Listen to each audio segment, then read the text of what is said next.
Hello, Scorpio, Sun, Moon, and Rising. In some ways, I think you will like Jupiter's entry into Gemini in your 8th house better than Jupiter being in all of those Taurus placements opposing your sign this past year.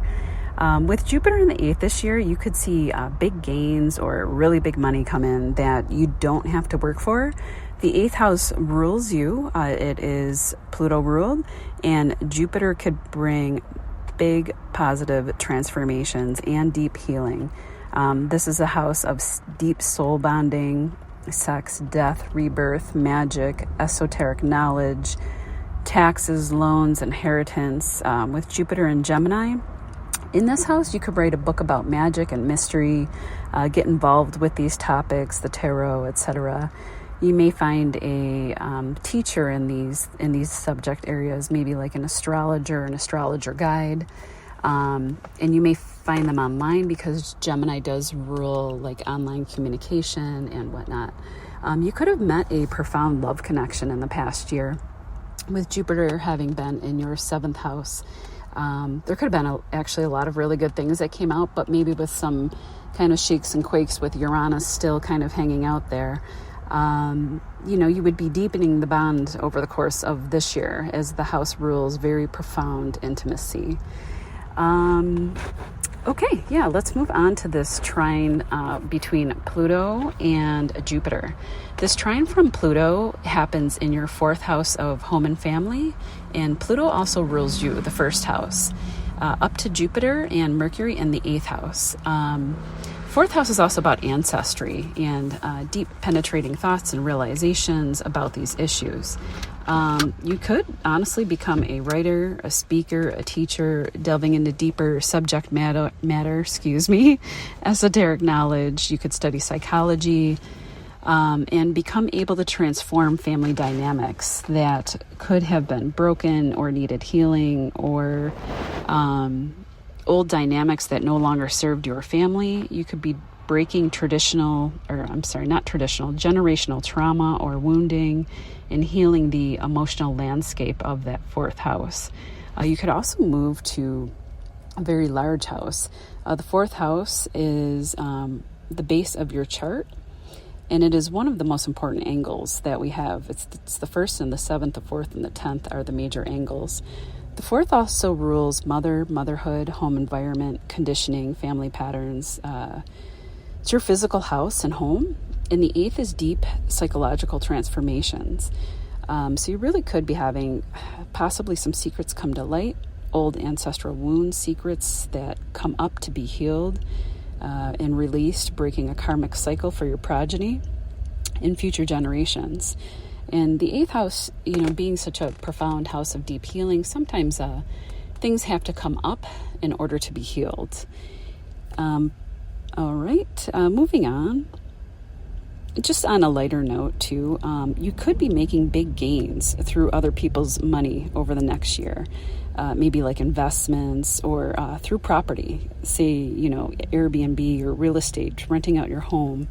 Maybe with all those epic Taurus transits that were happening last year, maybe an opportunity came up or will. It still has the potential to unfold over the next 12 years to purchase a large piece of land that will most likely be beautiful with a lot of trees, lush. I keep thinking like mountain. Maybe somebody's purchasing like a piece of real estate in a mountainous area, and it could prove to be quite an investment.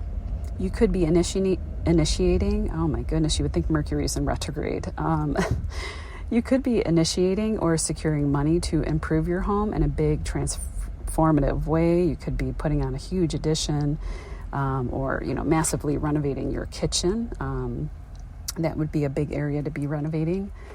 All right, on June 6th, there will be a new moon in the 8th house conjuncting the sun, but squaring Saturn in the 5th. There could be new beginnings for the next 6 months in these 8th house topics here, like that I already had mentioned before. Just remember, with the square, it could just be creating like a little bit of friction or tension with these topics from the 5th house of maybe children or creativity up to the 8th house of deeper transformation. Jupiter is here, though, and Jupiter is known as the great protector. And, anything that comes up or crops up if you receive any news that isn't possibly great news, Jupiter will always help out. On the 11th, Mars in your opposite sign of Taurus in the 7th house will be squaring Pluto in the 4th. Pluto is also retrograde right now, so he's kind of hovering on the edge of the 3rd house of local community, communication, early education, in your 4th house of home and family. 3rd house also rules vehicles. There could be a big disagreement that comes up around this time with a partner, especially because we're talking about Mars is in your house of partners.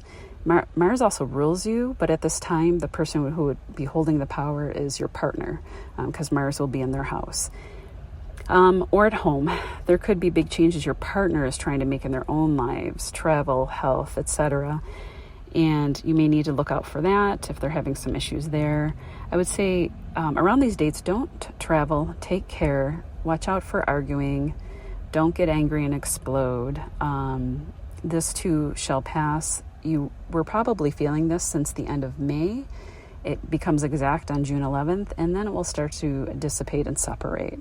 So really around these dates of the 11th, the 12th, a couple days before, a couple days after, don't get into arguments with your partner. Be careful while you're driving. Don't get into fights or arguments at home or on your home domicile or with family members.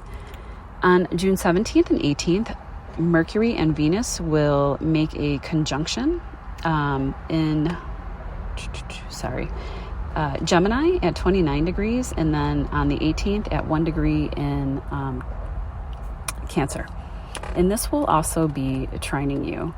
Neptune does square Venus from your 5th house, and he's kind of hovering on the 5th and 6th up to your 9th house.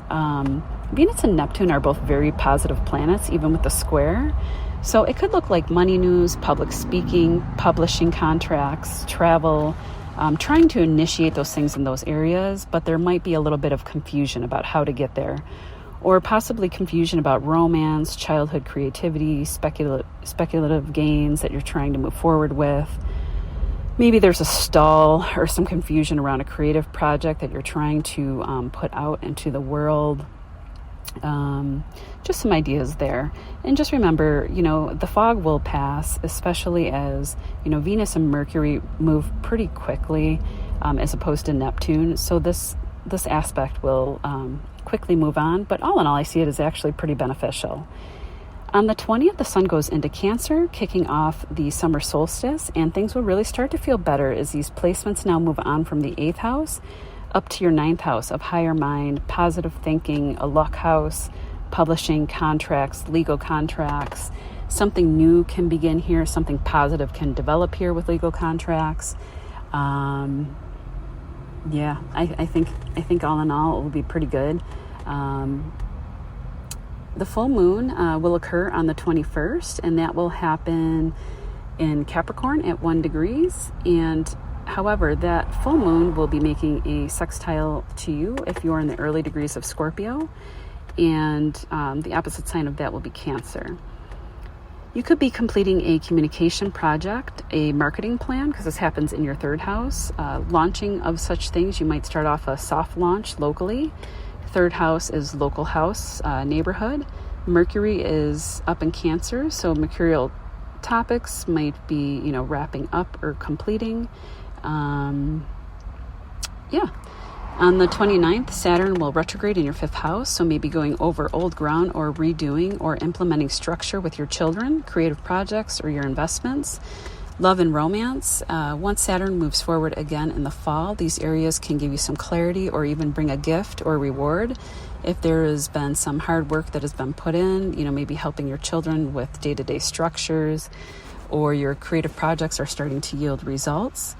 Or investments that you've been looking into and making plans about start to kind of reveal themselves or even show some results in November. Saturn, always remember, is not here to punish you. He's just here to make sure that you're doing the right things, and then he rewards. I think July will be much calmer waters for you.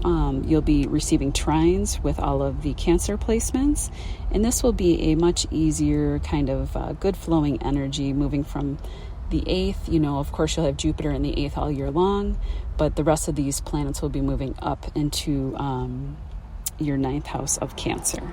All right, take care, Scorpio, and we'll see you in July.